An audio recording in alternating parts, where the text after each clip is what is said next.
Good morning बच्चों। आज हम पढ़ने जा रहे हैं पत्र लेखन। पत्र लेखन किसे कहते हैं? जब हम अपने सुख दुख, अपनी समस्या अथवा निमंत्रण आदि को एक कागज़ पर लिखकर दूसरे के पास भेजते हैं तो इसे पत्र लेखन कहते हैं। हमारे विचारों को हम जब दूसरों के पास भेजते हैं लिखकर, उसे हम क्या कहते हैं? पत्र लेखन कहते हैं। अब हम देखते हैं पत्र लेखन का महत्व।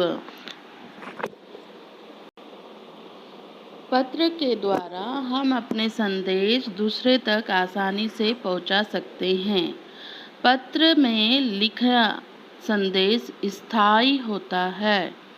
पत्र में हम अपनी बातों को विस्तार से भी समझा सकते हैं।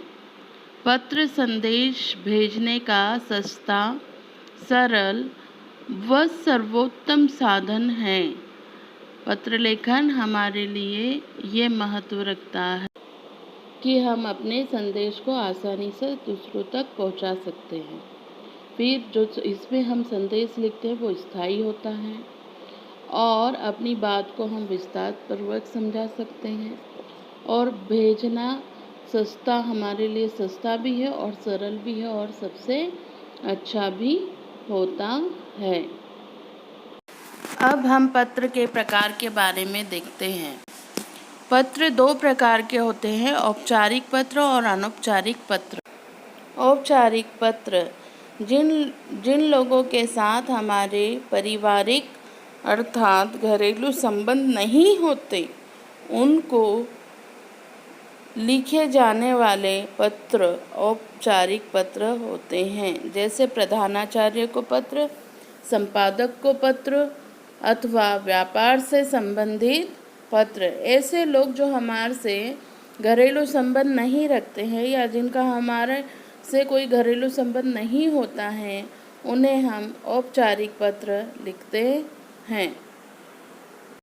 अनौपचारिक पत्र जिन लोगों के साथ हमारे पारिवारिक अर्थात घरेलू संबंध होते हैं, उनको लिखे जाने वाले पत्र अनौपचारिक पत्र कहलाते हैं या होते हैं। जैसे मित्र, माता पिता, मामा, चाचा, भाई आदि को लिखे गए पत्र। पत्र के 4 अंग होते हैं। पत्र लिखने के पहले अंग में पत्र लिखने वाले का पता या तिथि लिखते हैं। दूसरा, पत्र के दूसरे अंग में पत्र पाने वाले का संबोधन और प्रशस्ति होती है।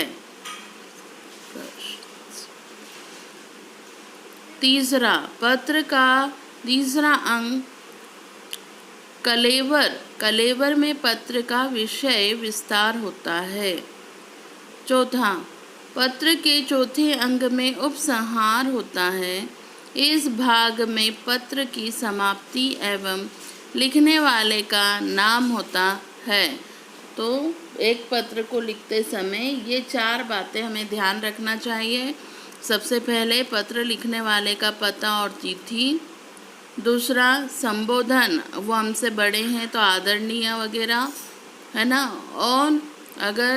और उसके बाद तीसरे बार हमें उस विषय का विस्तार पूर्वक हमें बातें लिखना है और लास्ट में हमें उसका उपसंहार और लिखने वाले का पता लिखना होता है।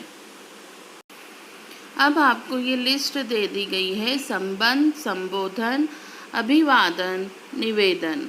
अब संबंध में माता पिता, गुरु, बड़ा भाई, ससुर आदि को हम बड़े लोगों को जब हम पत्र लिखते हैं तो उनसे कैसे हम संबोधन करते हैं? मान्यवर, आदरणीय, माननीय, पूजनीय, आदरणीय और पूजनीय।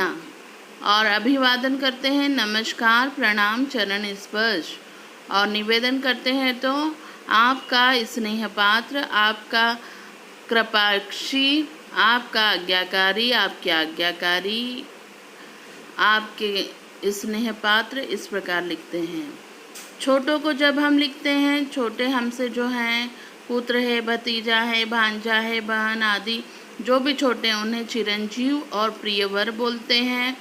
और अभिवादन क्या कहते हैं? शुभाशीष, प्रसन्न रहो, तुम्हारा हितैषी, शुभाकांक्षी, शुभ चिंतक।